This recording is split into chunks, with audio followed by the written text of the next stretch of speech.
Hi, ಎಲ್ರಿಗೂ ನಮಸ್ಕಾರ. ಎಲ್ಲರೂ ಹೇಗಿದ್ದೀರಾ? ತುಂಬ ಚೆನ್ನಾಗಿದ್ದೀರಾ ಅಂದ್ಕೊಂಡಿದ್ದೀನಿ. ನಾನು not bad, not good, okay okay ಅಂತ ಹೇಳೋಕ್ಕೆ ಇಷ್ಟಪಡ್ತೀನಿ. ಮುಖದಲ್ಲಿ ನೋಡಿದ ತಕ್ಷಣ ನಿಮಗೂ ಅನಿಸುತ್ತೆ ನನ್ನ ಮುಖದಲ್ಲಿ ಸ್ವಲ್ಪ ನಗು ಮುಖ ಇದೆ ಅಲ್ವಾ? ಎಷ್ಟು ದಿನ ಅಂತ ಕೊರ್ಗೋಕ್ಕಾಗತ್ತೆ ಅಲ್ವಾ? ಬಂದಿರೋದನ್ನ ಸ್ವೀಕಾರ ಮಾಡ್ಕೋಬೇಕು. ಅದರಿಂದ ನಾವು ಹೇಗೆ ಎದ್ದು ಆಚೆ ಬರಬೇಕು ಅನ್ನೋದನ್ನು ಯೋಚನೆ ಮಾಡಬೇಕು. ನನಗೂ ಯೋಚನೆ ಮಾಡಿ ಹತ್ತು ಸಾಕಾಗಿದೆ. ಅದಕ್ಕಾಗಿ ಮುಂದಕ್ಕೆ ಜೀವನ ಹೇಗೆ ರೂಪಿಸ್ಕೊಳ್ಬೇಕು, ಆ ನೋವಿನಿಂದ ಹೇಗೆ ಆಚೆ ಬರಬೇಕು ಅಂತ ಹೇಳಿ ಎಲ್ಲ ಪ್ರಯತ್ನ ಪಡ್ತಾ ಇದ್ದೀನಿ. ಮೊದಲಿಗೆ ಕಂಪೇರ್ ಮಾಡಿದ್ರೆ ಒಂದು 20% ಓಕೆ ಆಗಿದ್ದೀನಿ. 100%ಅಲ್ಲಿ ಒಂದು 20% ಬೆಟರ್ ಅಂತ ಹೇಳೋಕ್ಕೆ ಇಷ್ಟಪಡ್ತೀನಿ. ಆಪ್ರೇಷನ್ ಎಲ್ಲ ಸಕ್ಸಸ್ ಆಗಿದೆ. ಫಿಸಿಯೋಥೆರಪಿ ಕ್ಲಾಸಸ್ಗೂ ಹೋಗ್ತಾ ಇದ್ದೀನಿ. ತುಂಬ ಜನ ಮೆಸೇಜ್ ಹಾಕಿದ್ದೀರಾ, ಗುಡ್ ಇನ್ಫಾರ್ಮೇಷನ್ ಕೊಟ್ಟಿದ್ದೀರಾ ಅಂತ. Thank you so much. ACL injury ಆಗಿರೋರಿಗೆ ಪರ್ಟಿಕ್ಯುಲರಾಗಿ ಎಲ್ಲರಿಗೂ ಒಂದೇ ಥರ ಆಗಿರುತ್ತೆ ಅಂತ ಹೇಳೋಕ್ಕಾಗಲ್ಲ ಗೈಸ್. ಬಿಕಾಸ್ ಆಫ್ ನಮ್ಮ MRI ಸ್ಕ್ಯಾನ್ ಮೇಲೆ ನಮ್ಮ ಕಾಲು ಯಾವ ಥರ ಏಟ್ ತಿಂದಿದೆ, ಆ ಸ್ಕ್ಯಾನಿಂಗ್ ಮೇಲೆ ನಮಗೆ ಆಪ್ರೇಷನ್ ಆಗುತ್ತೆ. ಎಲ್ಲರಿಗೂ ACL ಇಂಜುರಿ ಆಗಿರುತ್ತೆ. ACL ಜೊತೆಗೆ ಮಿನಿಸ್ಕಸ್ ಯಾವುದು ಡ್ಯಾಮೇಜ್ ಆಗಿದೆ, ಲ್ಯಾಟ್ರಲ್ ಹೋಗಿದೆಯಾ, ಬೈಲ್ಯಾಟ್ರಲ್ ಹೋಗಿದೆಯಾ ಅಂತ. ಇಲ್ಲ ACLಲ್ಲಿ ಗ್ರೇಡ್ 1, ಗ್ರೇಡ್ 2, ಗ್ರೇಡ್ 3 ಅದರಲ್ಲಿ ಯಾವುದು ಪೆಟ್ಟು ತಿಂದಿದೆ ಅದೆಲ್ಲ ನಮಗೆ ಗೊತ್ತಾಗತ್ತೆ. ಅಂದರೆ ನಮ್ಮ MRI ಮುಖಾಂತರ ನಮಗೆ ತಿಳಿಯುತ್ತೆ. ಅದ್ರ ಮೇಲೆ ಡಾಕ್ಟರ್ ಸಜೆಷನ್ಸ್ ತಗೊಂಡು ನಮಗೆ ಆಪ್ರೇಷನ್ಸ್ನ ಮಾಡಿರ್ತಾರೆ. ನಮಗೆ ಏನೆಲ್ಲ ಆಪ್ರೇಷನ್ ಮಾಡಿರ್ತಾರೆ ಅದರ ಥಿಯರಿ ಪ್ರಕಾರ ನಾವು ಫಿಸಿಯೋಥೆರಪಿನ ಮಾಡಬೇಕಾಗತ್ತೆ. ನನಗೆ ತುಂಬ ಜನ ಮೆಸೇಜು ಹಾಕಿದ್ದೀರಾ, ಅಕ್ಕ ಫಿಸಿಯೋಥೆರಪಿನ ನೀವು ಏನೆಲ್ಲ ಎಕ್ಸಸೈಸ್ ಮಾಡ್ತೀರಾ ಅದನ್ನೆಲ್ಲ ಡೌನ್ಲೋಡ್ ವಿಡಿಯೋ ಮಾಡಿ ತೋರಿಸಿ ಪ್ಲೀಸ್ ಅಂತ ಹೇಳಿದ್ದೀರಾ.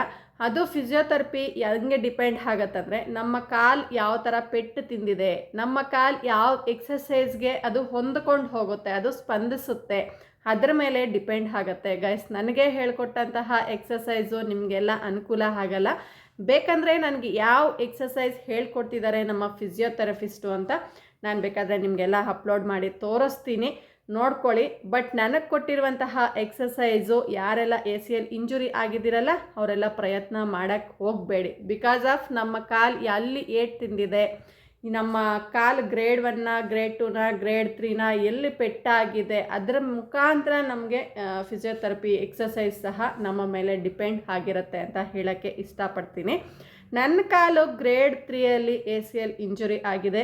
ನಂದು ಲ್ಯಾಟ್ರಲ್ ಮಿನಿಸ್ಕಸ್ ಆಗಿದೆ ಮತ್ತು ಕಾರ್ಟಿಲೇಜ್ ಸಹ ಇಂಜುರಿ ಆಗಿದೆ. ನಂದು 3 ಆಪ್ರೇಷನ್ ಆಗಿರೋದ್ರಿಂದ ನನ್ನ ಕಾಲಿಗೆ ಸಂಬಂಧಿಸಿದಂತಹ ಎಕ್ಸಸೈಸಸ್ನ ನನಗೆ ಫಿಸಿಯೋಥೆರಪಿಸ್ಟು ಮಾಡ್ತಾ ಇದ್ದಾರೆ. ನಂದು 8 ಕ್ಲಾಸ್ ಮುಕ್ತಾಯ ಆಗಿದೆ.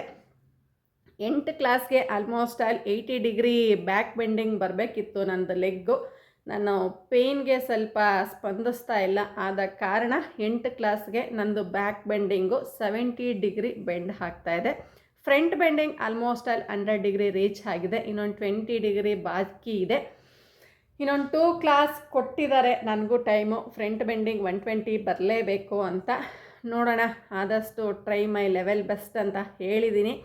ಅದೇನೋ ಬ್ಯಾಕ್ ಬೆಂಡಿಂಗ್ ಮಾಡೋಕ್ಕೆ ಹೋಗ್ತಾಯಿದ್ರೆ ಈ ಥರ ಕಾಲು ಆಲ್ಮೋಸ್ಟ್ 1.5 ತಿಂಗಳಿಂದ ಸ್ಟ್ರೈಟಾಗೇ ಇತ್ತಲ್ವ, ಅದಕ್ಕೆ ಇವಾಗ 1.5 ತಿಂಗಳಿಂದ ಈ ಥರ ಸ್ಟ್ರೈಟಾಗಿದ್ದಿದ್ದು ಕಾಲು ಇವಾಗ ಈ ಥರ ಬೆಂಡಿಂಗ್ ಮಾಡಬೇಕಂದ್ರೆ ಆಲ್ಮೋಸ್ಟ್ ಕಷ್ಟ ಆಗೇ ಆಗುತ್ತೆ. ನಂದು ಫಿಸಿಯೋಥೆರಪಿ ಫಸ್ಟ್ ಕ್ಲಾಸ್ಗೆ ಬರೀ 10 ಡಿಗ್ರಿ ಬೆಂಡ್ ಆಗಿತ್ತಷ್ಟೇ. Front and back both sides ಬರೀ 10 degree. Heavy pain, full swelling, ಇರೋಕ್ಕಾಗ್ದಷ್ಟು ಪೇಯ್ನ್ ಬಂದಿತ್ತು. ಯಾಕಂದರೆ ಒಂದೇ ಸಮ 1.5 ತಿಂಗಳಿಂದ ಈ ಥರ ಇರೋ ಕಾಲನ್ನ ಈ ಥರ ಬ್ಯಾಕ್ ಬೆಂಡಿಂಗು, ಈ ಥರ ಫ್ರಂಟ್ ಬೆಂಡಿಂಗ್ ಮಾಡಿದಾಗ ಆಲ್ಮೋಸ್ಟ್ ಪೇಯ್ನ್ ಬಂದೇ ಬರುತ್ತೆ. ಇವಾಗ ನನಗೆ 10 ಡಿಗ್ರಿ ಎತ್ತಕ್ಕೇನು ಪೇಯ್ನ್ ಇಲ್ಲ, 20 ಡಿಗ್ರಿನೇ ಎತ್ತೀನಿ. ಅಪ್ ಟು 60 ಡಿಗ್ರಿ ತನಕ ಪೇಯ್ನ್ ಅನಿಸಲ್ಲ. ಈಗ 70 to 75 ಡಿಗ್ರಿ ಎತ್ತಬೇಕಾದ್ರೆ ಬ್ಯಾಕ್ ಬೆಂಡಿಂಗ್ ಈ ಥರ ಬೆಂಡ್ ಮಾಡಬೇಕಾದ್ರೆ ಅಲ್ಲಿ ಸಿಕ್ಕಾಪಟ್ಟೆ ಪೇಯ್ನ್ ಬರುತ್ತೆ. ಆ ಪೇಯ್ನ್ ತಿಂದ್ರೂ ನಾವು ಬೆಂಡ್ ಮಾಡಲೇಬೇಕು. ಈ 1 ತಿಂಗಳಲ್ಲಿ ನಮ್ಮ ಕಾಲು ಬೆಂಡ್ ಆಗಿಲ್ಲ ಅಂದರೆ ಮತ್ತು ಲೈಫ್ ಲಾಂಗ್ ಅದೇ ಥರ ಇರುತ್ತೆ ಅಂತ ಫಿಸಿಯೋಥೆರಪಿಸ್ಟ್ ಹೇಳಿದ್ದಾರೆ. ನಾವಿವಾಗ ನೋವು ತಿನ್ಕೊಂಡು ಬೆಂಡ್ ಮಾಡೋದು ಬೆಟರಾ, ಇಲ್ಲ ಬೆಂಡ್ ಹಾಕ್ದಂಗೆ ನೋವೇ ತಿನ್ಕೊತೀವಿ ಲೈಫ್ ಲಾಂಗ್ ಅನ್ನೋದು ಬೆಟರಾ? ನಮ್ಮ ಮೇಲೆ ಚಾಯ್ಸ್ ಅಲ್ವಾ? ಅದಕ್ಕೆ ಪ್ರಯತ್ನ ಪಡ್ತಾನೇ ಇದ್ದೀನಿ. ಇನ್ನೂ 1 ತಿಂಗಳಲ್ಲಿ ನಾನು ಕಂಪ್ಲೀಟಾಗಿ ಬ್ಯಾಕ್ ಬೆಂಡಿಂಗ್ ಮಾಡಲೇಬೇಕು. ಅದು ನನ್ನದು ಕಠಿಣವಾದ ಶಿಕ್ಷೆ. ಎಲ್ಲ ಎಕ್ಸಸೈಸು ಆರಾಮಾಗೇ ಮಾಡ್ತೀನಿ ಗೈಸ್. ಈ ಬೆಂಡಿಂಗ್ ಇದೆಯಲ್ಲ, ಈ ನೀಗೆ ಕೊಡ್ತಾರಲ್ಲ ಎಕ್ಸಸೈಸು, ಈ ನೀ ಪೋರ್ಷನ್ ಅಲ್ವಾ ಈ ಥರ ಬೆಂಡಿಂಗ್ ಆಗೋದು. ಆ ನೀಯಲ್ಲಿ ತುಂಬ ಪೆಟ್ಟು ತಿಂದಿರೋದ್ರಿಂದ ಸಿಕ್ಕಾಪಟ್ಟೆ ಪೇಯ್ನ್ ಆಗತ್ತೆ. ಹತ್ಕೊಂಡ್ರೂ ಬಿಡಲ್ಲ ಫಿಸಿಯೋಥೆರಪಿಸ್ಟು. ಇವತ್ತಿನ ಕ್ಲಾಸ್ ಏನಿದೆಯೋ ನಿಮಗೆ ಎಷ್ಟು ಇವತ್ತು ಕಂಪ್ಲೀಟ್ ಮಾಡಬೇಕಂತ ಅಂದ್ಕೊಂಡಿದ್ದೀವೋ ಅಷ್ಟು ಕಂಪ್ಲೀಟ್ ಮಾಡಲೇಬೇಕು. ನೀವು ಹತ್ಕೊಂಡ್ರೂ ಪರವಾಗಿಲ್ಲ, ನಿಮ್ಮ ಲೈಫ್ ನಿಮ್ಮ ಕೈಯಲ್ಲಿದೆ. ಯೋಚನೆ ಮಾಡಿ, ನೋವನ್ನ ತಡೀರಿ ಸ್ವಲ್ಪ ಅಂತ ಹೇಳ್ತಾರೆ. ಬಟ್ ಎಷ್ಟು ನೋವು ಅದು. ಎಲ್ಲ ಎಕ್ಸಸೈಸು ಮಾಡ್ತಾಯಿದ್ದೀನಿ, ಆ ಬೆಂಡಿಂಗ್ ಮಾಡೋದ್ರಲ್ಲಿ ಸಿಕ್ಕಾಪಟ್ಟೆ ನೋವಂತೂ ಅನುಭವಿಸ್ಬಿಡ್ತಾ ಇದ್ದೀನಿ. ನಿಮ್ಮೊಂದಿಗೆ ಶೇರ್ ಮಾಡ್ತೀನಿ ಯಾವ ಥರ ಬೆಂಡ್ ಮಾಡ್ತೀನಿ ಅಂತ. ಎಸ್, ಮತ್ತು ಅದೇ ರೀತಿ ACL ಇಂಜುರಿ ಆಗಿದೆ, ನಿಮ್ಮ ಆಪ್ರೇಷನ್ ಎಲ್ಲ ಆಗಿದೆ ಅಂತ ನಾನು ನಿಮ್ಮೊಂದಿಗೆ ಶೇರ್ ಮಾಡ್ಕೊಂಡಿದ್ದೆ. ಕಾಸ್ಟ್ ವೈಸ್ ಎಷ್ಟಾಯಿತು ಅಂತ ಕೇಳ್ತಾ ಇದ್ರಿ. ಕಾಸ್ಟು ನೀವು ಯಾವ ಹಾಸ್ಪಿಟಲ್ಗೆ ಹೋಗ್ತೀರಾ, ನೀವು ಯಾವುದನ್ನ ಲಿಗಮೆಂಟ್ ಟೇರ್ ಆಗಿದೆ, ಯಾವುದು ನಿಮಗೆ ಏನಂತಾರೆ ಅದನ್ನು ಸ್ಕ್ರೂಸ್ ಯೂಸ್ ಮಾಡ್ತಾರೆ, ನಿಮಗೆ ಯಾವುದು ಎಲ್ಲಿ ಡ್ಯಾಮೇಜ್ ಆಗಿರುತ್ತೆ, ನಿಮ್ಮ ಕಾಲು ಹೆಂಗೆ ಸ್ಪಂದಿಸುತ್ತೆ, ನಿಮ್ಮ ಕಾಲಲ್ಲಿ ಎಷ್ಟು ಸ್ಟಿಚಿಂಗ್ಸ್ ಆಗುತ್ತೆ, ಮತ್ತು ಯಾವುದೋ ಗ್ರಾಫ್ ನಿಮಗೆ ಯೂಸ್ ಮಾಡಿರ್ತಾರೆ, ಅದ್ರ ಮೇಲೆಲ್ಲ ಕಾಸ್ಟ್ ಡಿಪೆಂಡ್ ಆಗುತ್ತೆ. ಅದರ ಜೊತೆಗೆ ನೀವು ಯಾವ ಹಾಸ್ಪಿಟಲ್ಸ್ನ ಚೂಸ್ ಮಾಡ್ಕೊತೀರಾ ಅದೆಲ್ಲ ನಮಗೆ ಇನ್ಕ್ಲೂಡೆಡ್ ಆಗಿ ಕಾಸ್ಟ್ ವೈಸ್ ನಮಗೆ ಹೇಳೋಕ್ಕಾಗತ್ತೆ. ಒಬ್ಬೊಬ್ಬರು ಗೌರ್ಮೆಂಟ್ ಹಾಸ್ಪಿಟಲ್ಗೆ ಹೋದರೆ ಯಾವುದಾದ್ರೂ ಗ್ರಾಫ್ಟ್ ಯೂಸ್ ಮಾಡಿರ್ತಾರೆ. ಯಾವ ಗ್ರಾಫ್ಟ್ ನಿಮ್ಮ ಕಾಲಿಗೆ ಡಿಪೆಂಡ್ ಆಗಿದೆ. ನನ್ನ ಕಾಲು ಗ್ರೇಡ್ 3 ಲಿಗ್ಮೆಂಟ್ ಹೋಗಿರೋದ್ರಿಂದ ನಂದು ಒಂದು ಗ್ರಾಫ್ಟ್ಗೆ ನಂದು 50,000 ಕಾಸ್ಟ್ ಆಯಿತು. ನಾನು ಆಪ್ರೇಷನ್ ಮಾಡಿರುವ ಹಾಸ್ಪಿಟಲ್ ಬಂದುಬಿಟ್ಟು ಮಣಿಪಾಲ್ ಹಾಸ್ಪಿಟಲು. ಡಾಕ್ಟರ್ ಬಂದುಬಿಟ್ಟು ಡಾಕ್ಟರ್ ಚಿರಾಗ್ ಅಂತ. ಅವರು ನೀ ಮತ್ತು ಶೋಲ್ಡರ್ ಸರ್ಜನ್ನು, ಸ್ಪೆಷಲಿಸ್ಟ್. ಅದರಲ್ಲೇ ಅವರು ಜರ್ಮನಿಯಲ್ಲಿ ಓದಿ ಅಲ್ಲೇ ಎಲ್ಲ ಫುಲ್ ಸರ್ಟಿಫೈಡ್ ಮಾಡಿಕೊಂಡು ಅವರು ಸ್ಪೆಷಲಿಸ್ಟ್ ಸರ್ಜನ್ ಆಗಿದ್ದಾರೆ Manipal ಹಾಸ್ಪಿಟಲಿ.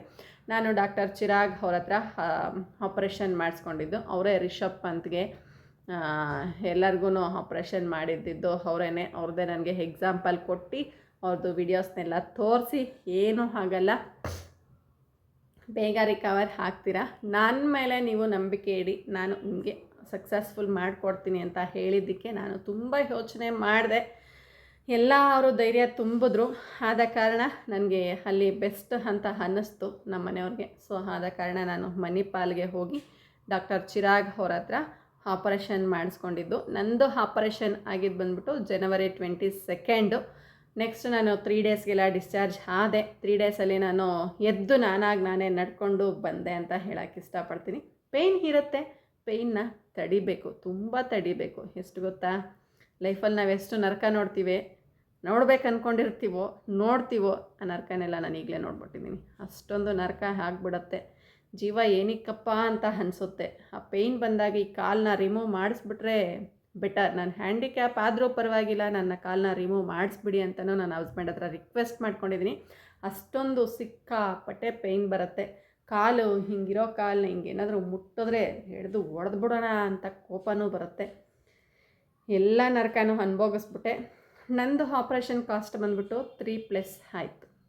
Because of Manipal hospital ಆಗಿರೋದ್ರಿಂದ ನನಗೆ ಯೂಸ್ ಮಾಡಿರೋ ಗ್ರಾಫ್ಟ್ ಮೇಲೆ ಡಿಪೆಂಡ್ ಆಗುತ್ತೆ. ನನಗೆ 4 ಗ್ರಾಫ್ಟ್ಸ್ ಏನೋ ಯೂಸ್ ಮಾಡಿದ್ದಾರೆ. ಅದು ಸ್ಕ್ರೂಸ್ ಟೈಪ್ ಇರುತ್ತಲ್ಲ, ಆ ಸ್ಕ್ರೂಸಲ್ಲಿ ಡಿಪೆಂಡ್ಸ್ ಅಪಾನ್ ಕಾಸ್ಟ್ ಇರುತ್ತೆ.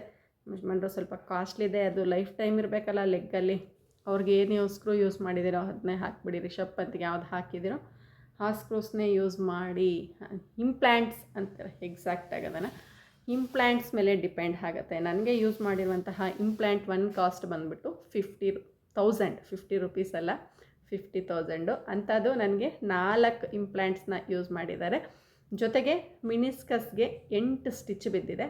ಆ ಸ್ಟಿಚ್ಚಿಂಗೇ ಬಂದುಬಿಟ್ಟು 25,000 ಆಗುತ್ತಂತೆ ಒಂದು ಸ್ಟಿಚ್ಗೆ. ನಂದು ಮತ್ತು ಕಾರ್ಟಿಲೇಜ್ ಡ್ಯಾಮೇಜ್ ಆಗಿದೆ. ಎಲ್ಲದಕ್ಕೂ ಸೇರಿ 3+ ಆಗಿದೆ. ನಿಮಗೆಲ್ಲ ಅರ್ಥ ಆಗಿದೆ ಅಂದ್ಕೊಂಡಿರ್ತೀನಿ. ನಾವು ತುಂಬ ಕಡೆ ವಿಚಾರಣೆ ಮಾಡಿದ್ವಿ. ಆಪರೇಷನ್ನು ಕಾಸ್ಟು, ಆಪರೇಷನ್ನು ಹಾಸ್ಪಿಟಲ್ಲು ಎಲ್ಲ ವಿಚಾರಣೆ ಮಾಡಿದಾಗ ನಮಗೆ ಬೆಸ್ಟ್ ಅನಿಸಿದ್ದು ಮಣಿಪಾಲ್. ಯಾಕಂದರೆ ಇದು 1 ಟೈಮ್ ಆಪ್ರೇಷನ್ ಮಾಡೋದು, ಮತ್ತು ಪದೇ ಆಪ್ರೇಷನ್ ಮಾಡೋ ಥರ ಇರಬಾರ್ದು. ಆದ ಕಾರಣ ಮತ್ತೆ ಆಪ್ರೇಷನ್ನು, ಮತ್ತೆ ಬೆಡ್ ರೆಸ್ಟ್ ಅಂದರೆ ಲೈಫ್ ಅಲ್ಲೇ ಸಾಕು ಎಂಡಪ್ ಮಾಡ್ಕೊಂಡ್ಬಿಡೋಣ ಅಂತ ನಮಗೂ ಫೀಲ್ ಆಗಿಬಿಡುತ್ತೆ. ನನಗೆ ಈಗಲೇ ಆ ಥರ ಅನಿಸ್ಬಿಟ್ಟೈತೆ. ಅದೇನೋ 30 ಏಜಲ್ಲಿ ಇವರೇ ಸ್ಟೂಡೆಂಟ್ ಅಂತೆಲ್ಲ ಕರೀತಾರೆ ಡಾಕ್ಟರ್ ನನ್ನನ್ನು. ಏನು ಮಾಡೋದು, ಅಷ್ಟೊಂದು ಸ್ಟ್ಯಾಮಿನಾ ಇದ್ರೂ ಕಾಲು ಅದೇನೋ ಸ್ಟ್ರೆಂತ್ ಆಗಿದ್ರೂ ಕಾಲು ಪೆಟ್ಟು ತಿಂತು. ನಮ್ಮ ಫ್ರೆಂಡ್ಸ್ ಎಲ್ಲ ಹಾಗೆ ಅಂತಾರೆ, ಸ್ಟ್ರಾಂಗ್ ಅಂದ್ಬಿಟ್ಟು ಏನು ಪ್ರಿಯ ಈ ಥರ ಆಗ್ಬಿಟ್ಟೆ. ಏನು ಮಾಡೋಣ, ದೇವ್ರು ಕೊಟ್ಟಿದ್ದೆಲ್ಲ ಸ್ವೀಕಾರ ಮಾಡಿಕೊಂಡು ಅದನ್ನ ಜಯಿಸ್ಕೊಂಡ್ರೇನೆ ಅಲ್ವಾ ನಮಗೂ ಒಂದಲ್ಲ ಒಂದಿನ ದೇವ್ರೇನೋ ನಮ್ಮ ಮೇಲೇನೋ ಕರುಣೆ ತೋರಿಸ್ತಾರೆ ಅನ್ನೋ ಭ್ರಮೆಯಲ್ಲಿ ಬದುಕಬೇಕಷ್ಟೇ. ತುಂಬ ಕಷ್ಟ ಕೊಡ್ತಾಯಿದ್ರೆ ದೇವ್ರಿಗೆ ಒಂದಲ್ಲ ಒಂದಿನ, ಅಂದರೆ ದೇವ್ರು ನಮಗೆ ಕಷ್ಟ ಕೊಡ್ತಾ ಇರ್ತಾರಂತೆ, ಪರೀಕ್ಷೆ ಮಾಡ್ತಾ ಇರ್ತಾರಂತೆ. ಒಂದ್ರ ಮೇಲೆ ಒಂದು ಇದರಲ್ಲಿ ಪಾಸ್ ಆಗ್ತಾರಾ ಫೇಲ್ ಆಗ್ತಾರಾ, ಮುಂದಕ್ಕೆ ಸುಖ ಇರುತ್ತೆ ಅಂತ ತುಂಬ ಜನ ಹೇಳ್ತಾ ಇರ್ತಾರೆ. ಆ ಸುಖ ಎಲ್ಲಿದೆಯೋ ಏನೋ ಗೊತ್ತಿಲ್ಲ, ಬಟ್ ಪ್ರಯತ್ನ ಅಂತೂ ಬಿಟ್ಟಿಲ್ಲ, ಮಾಡ್ತಾನೇ ಇದ್ದೀನಿ ಗೈಸ್. ಎಸ್, ಬನ್ನಿ ನಾನು ಯಾವ ಥರ ಎಲ್ಲ ಎಕ್ಸಸೈಸ್ ಮಾಡ್ತೀನಿ ಅಂತ ನೋಡ್ಕೊಂಡು ಬರೋಣ. ಎಸ್ ಗೈಸ್, ನೋಡಿ ಈ ಥರ ಬ್ಯಾಕ್ ಬೆಂಡಿಂಗ್ ಮಾಡೋದಿದೆಯಲ್ಲ, ಇದಂತೂ ಹಾರಿಬಲ್. ನನಗೆ ಎಕ್ಸಸೈಸಲ್ಲಿ ಈ ಬ್ಯಾಕ್ ಬೆಂಡಿಂಗು ಫ್ರಂಟ್ ಬೆಂಡಿಂಗೆ ತುಂಬ ಅಂದರೆ ತುಂಬ ಕಷ್ಟ ಆಗುತ್ತೆ. ನೋಡ್ತಾ ಇದ್ದೀರಾ ನಾನು ಯಾವ ಥರ ಇನ್ನೊಂದು ಕಾಲು ಸಪೋರ್ಟ್ ತೊಗೊಂಡು ಯಾವ ಥರ ನಾನು ಆದಷ್ಟು ಪುಷಪ್ ಮಾಡ್ತಾನೇ ಇದ್ದೀನಿ. ನನ್ನ ಕಾಲು ಇದುವರೆಗೂ ಇಷ್ಟು ಬೆಂಡ್ ಆಗಿದೆ, ನಿಮಗೆ ಲೈವೇ ತೋರಿಸ್ತಾ ಇದ್ದೀನಿ. ನಂದು ಲೆಫ್ಟ್ ಲೆಗ್ ಇಂಜುರಿ ಆಗಿರೋದು.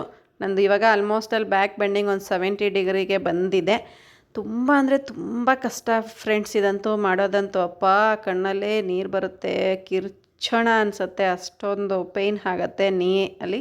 ನಂದು ಕಾರ್ಟಿಲೇಜ್ ಡ್ಯಾಮೇಜ್ ಆಗಿರೋದ್ರಿಂದ ಸಿಕ್ಕಾಪಟ್ಟೆ ಪೇಯ್ನ್ ಬರುತ್ತೆ. ACL ಮತ್ತು ಮಿನಿಸ್ಕಸ್ಸು ಡ್ಯಾಮೇಜ್ ಆಗಿರೋದ್ರಿಂದ ಇಷ್ಟೊಂದು ಪೇಯ್ನ್ ಇಲ್ಲ. ನಿಮ್ಮದು ಆಲ್ಮೋಸ್ಟ್ ಅಲ್ಲಿ ಆಪ್ರೇಷನ್ ಎಲ್ಲ ಸಕ್ಸಸ್ ಆಗಿದೆ, ಬಟ್ ಕಾರ್ಟಿಲೇಜಸ್ ಇನ್ನೂ ಸ್ವಲ್ಪ ರಿಕವರಿ ಆಗ್ತಾ ಇದೆ ಒಳಗಡೆ, ಆದ್ದರಿಂದ ಪೇಯ್ನ್ ಕಾಣಿಸ್ಕೊತಾ ಇದೆ ಅಂತ ಹೇಳ್ತಾರೆ ಫಿಸಿಯೋಥೆರಪಿಸ್ಟು. ಪೇಯ್ನ್ ಅಂತೀರಾ, ಈ ಥರ ಬೆಂಡಿಂಗ್ ಮಾಡಿದಾಗ ಎಲ್ಲೋ ಪಟ್ ಅನ್ನುತ್ತೇನೋ, ಮತ್ತೆ ಕಾಲು ಮುರ್ಕೊಳ್ತೀನೇನೋ ಅಂತ ಫೀಲ್ ಆಗುತ್ತೆ, ಅಷ್ಟೊಂದು ಪೇಯ್ನ್ ಆಗುತ್ತೆ ಗೈಸ್. ನಿಜವಾಗ್ಲೂ ಬೇಡಪ್ಪ, ನರಕ ಅಂತೂ ಯಾವ ಶತ್ರುಗೂ ಈ ಥರ ಆಗೋದು ಬೇಡ ಅಂತ ನಾನು ದೇವರಲ್ಲಿ ಪ್ರಾರ್ಥನೆ ಮಾಡ್ಕೊತೀನಿ. ಅಷ್ಟೊಂದು ಪೇಯ್ನ ನಾನು ನೋಡ್ಬಿಟ್ಟಿದ್ದೀನಿ ಗೈಸ್. ಇದಂತೂ ಸಿಕ್ಕಾಪಟ್ಟೆ ಪೇಯ್ನ್, ನಿಜವಾಗ್ಲೂ ಹಾರಿಬಲ್ ಕಂಡೀಷನ್. ಈ ಬ್ಯಾಕ್ ಬೆಂಡಿಂಗು ಮತ್ತು ಫ್ರಂಟ್ ಬೆಂಡಿಂಗ್ ಇದೆಯಲ್ಲ, ಅದಂತೂ ಇನ್ನೂ ಕಷ್ಟ ಆಗಿಬಿಟ್ಟಿದೆ. ಫ್ರಂಟ್ ಬೆಂಡಿಂಗು ಕೂತ್ಕೋಬೇಕಾದ್ರೆ 100 ಡಿಗ್ರಿ ಬಂದಿದೆ. ಈ ಥರ ನೋಡ್ತಾ ಇದ್ದೀರಾ ಬೆಂಡಿಂಗು, ಇದು ಆಲ್ಮೋಸ್ಟ್ ಅಲ್ಲಿ ಒಂದು 100 ಡಿಗ್ರಿಗೆ ರೀಚ್ ಆಗಿದೆ.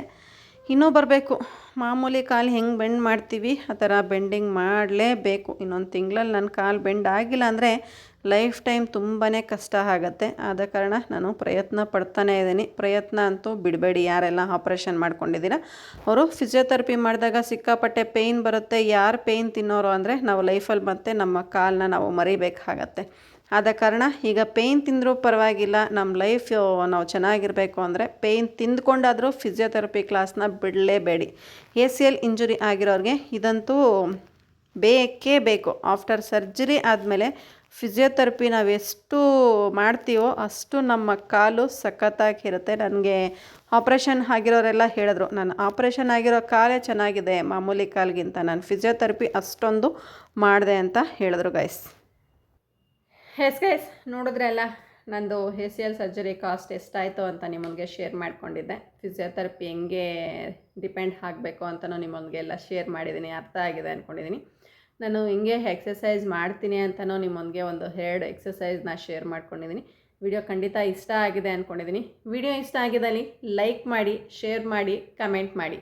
ಇನ್ನೂ ಯಾರೆಲ್ಲ ನನ್ನ ಚಾನಲನ್ನು ಸಬ್ಸ್ಕ್ರೈಬ್ ಮಾಡ್ದಿರ ನೋಡ್ತಿದ್ರೆ ದಯವಿಟ್ಟು ಈ ಕೂಡಲೇ ಸಬ್ಸ್ಕ್ರೈಬ್ ಮಾಡಿ. ಮತ್ತೊಂದು ಇದೇ ಥರದ ಇಂಟ್ರೆಸ್ಟಿಂಗ್ ವಿಡಿಯೋ ನಿಮ್ಮೊಂದಿಗೆ ಸಿಗ್ತೀನಿ. ಅಲ್ಲಿ ತನಕ ನಮಸ್ಕಾರ. ಇನ್ನೊಂದು ವಿಚಾರ, ವಾಕರ್ ಹೋಗ್ಬಿಟ್ಟು ಕೋಲ್ಗೆ ಪ್ರಮೋಷನ್ ಸಿಕ್ಕಿದೆ ನನಗೆ. ಇದೇನಾಗಿದೆ ಅಂದರೆ ನಮಗೆ ನೀ ಇಂಜುರಿ ಆಗಿರೋರಿಗೆಲ್ಲ ಲೈಫ್ ಟೈಮ್ ಪೇಯ್ನ್ ತಿನ್ನೋಕ್ಕಾಗಲ್ಲ. ಡಾಕ್ಟರ್ಸ್ ಹೇಳ್ತಾರೆ ಎಂಜಾಯ್ ಮಾಡ್ಕೊಳ್ಳಿ, ಒಂದು ಬೆಲ್ಟಿಂದ ಇನ್ನೊಂದು ಬೆಲ್ಟಿಗೆ ಬಂದ್ವಾ, ಐ ಗಾಟ್ ಎ ಪ್ರಮೋಷನ್ ಅಂತ ತಿಳ್ಕೊಳ್ಳಿ. ಪ್ರಮೋಷನ್ಸ್ ಎಂಜಾಯ್ ಮಾಡಿ, ಲೈಫ್ ಎಂಜಾಯ್ ಮಾಡಬೇಕಿದ್ರಲ್ಲಿ. ನೀವು ಕೂತ್ಕೊಂಡು ಎಷ್ಟು ಯೋಚನೆ ಮಾಡಿದಷ್ಟು ನೀವು ಬ್ಲ್ಯಾಂಕ್ ಆಗ್ತಾ ಇರುತ್ತೆ ಹೊರತು ಮೈಂಡ್ ರಿಲ್ಯಾಕ್ಸೇಷನ್ ಬರೋಲ್ಲ. ನೀವು ಮೈಂಡ್ ಫ್ರೀ ಮಾಡಿಕೊಂಡಷ್ಟು ನಿಮ್ಮ ಲೈಫ್ನ ಚೆನ್ನಾಗಿ ಲೀಡ್ ಮಾಡ್ಕೋಬೋದು. ಅಂದ್ರೆ ನಾನು ಡಿಸೆಂಬರ್ 31 ತಿಂದು ನೋವನ್ನು ಸಾಕಾಗ್ಬಿಟ್ಟು ಡಾಕ್ಟರ್ ಮನೆ ಧೈರ್ಯ ತುಂಬಿದ್ದಾರೆ. ಆದ ಕಾರಣ ಸ್ವಲ್ಪ ಮುಖದಲ್ಲೆಲ್ಲ ನಗು ಬಂದಿದೆ ಅಷ್ಟೇ ಗೈಸ್. ಬಾಯ್, ಮತ್ತೆ ಸಿಗ್ತೀನಿ.